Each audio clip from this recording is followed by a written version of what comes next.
আলাপির গানে বিপদ কাটলো? হ্যাঁ, ওঝারা চলে এসছে, প্ল্যান মাফিক ওরা আমাকে বের করে দিয়েছে আর আমি পেছনের দরজা দিয়ে চলে এসেছি।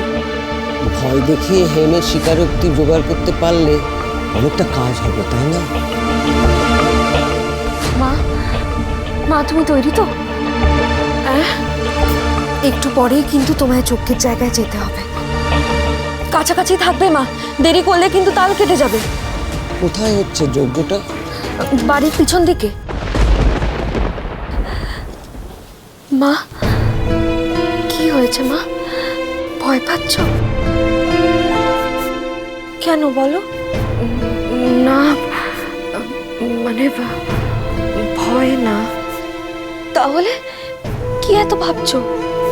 ভাবছি এই তো কিছুক্ষণ আগের কথাও আমি ভুলে যাই, কিচ্ছু মনে পড়ে না রে। মাথায় কেমন যেন একটা মানে খুব চাপ পড়ে, বেশি চাপ পড়ে। আর এদিকে এত বড় দায়িত্ব।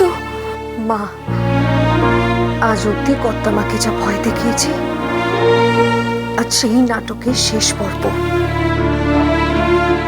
আজকের রাতটা উতরে গেলেই আমরা আইনের হাতে অনেক প্রমাণ তুলে দিতে পারবো মা। আচ্ছা, আজ যদি ডাক্তার বাবু...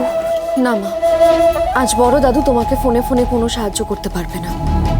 যা করতে হবে তোমাকে একাই করতে হবে। এই আলাপি, চিনি তো তোমাকে সবকিছু ঠিক মতো শিখিয়ে দিয়েছে, পারবে না সেসব মনে রেখে ঠিক করে করতে? এত ঘাবড়ে যাচ্ছ কেন? তুমি এইভাবে ঘাবড়ে গেলে তো এখন আমিও ভয় পাবো মা। চিন্তা নেই চিনি, আমি আবার আলাপির সঙ্গে সবটা ঝালিয়ে নেব। তুমি ওইদিকে মনটা দাও তো। হ্যাঁ, আমি ছোট মালিককে একটা ফোন করে আসছি।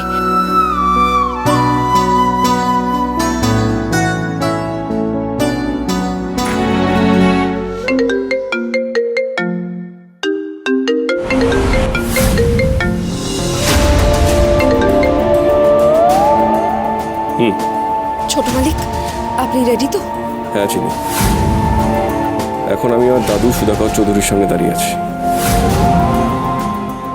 সত্যি আমরা যে অবিকল একরকম দেখতে, সেটা আজকে না সাজলে বুঝতে পারতাম না। ওটাই তো আমাদের প্রধান অস্ত্র ছোট মালিক। আচ্ছা ছোট মালিক, বলছি যোগের কিন্তু সব আয়োজন হয়ে গেছে,